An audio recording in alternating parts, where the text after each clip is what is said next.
good morning mga ka-date. Good morning. Yan, saat po kami dito sa Dalahigan na naman. Madaling araw ito. Alauna 20. Yan, dumating na po yung barko. So, bali tatlo lang kami dito. 5135. Nasa likod po kami. Saka yung 1224 ito.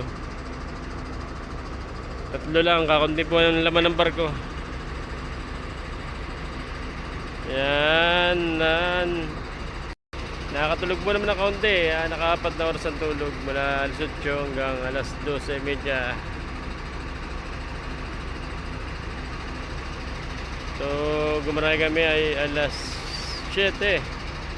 Tulog alas 8. Good morning. Sa aking subscriber kay Sir Glenn Guboy. Nagising pa ngayon.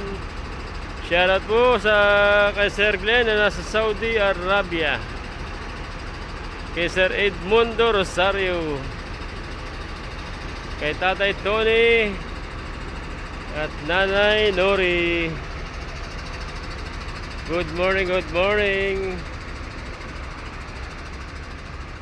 Kay Sir Armando Ortega. Yan, mga ilang minuto na lang ay nandiyan na yung barko.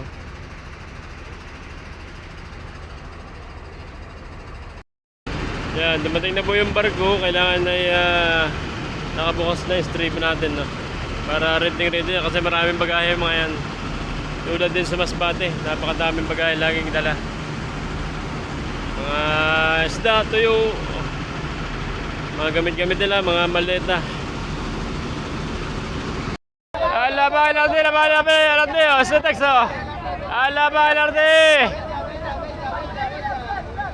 Labang. Alabang, Sarbol. Aldin, Pindio.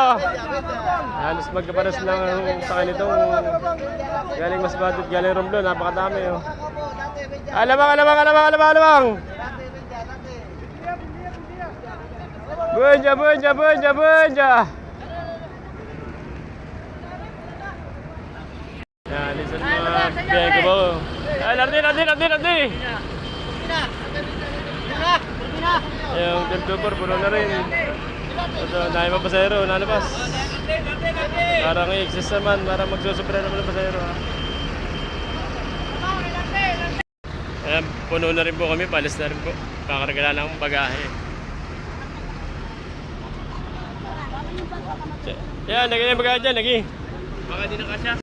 Puno na po, palis na po kami dito sa Dalahigan. Kasi kung mag-atsaon kami, wala pang biyahe.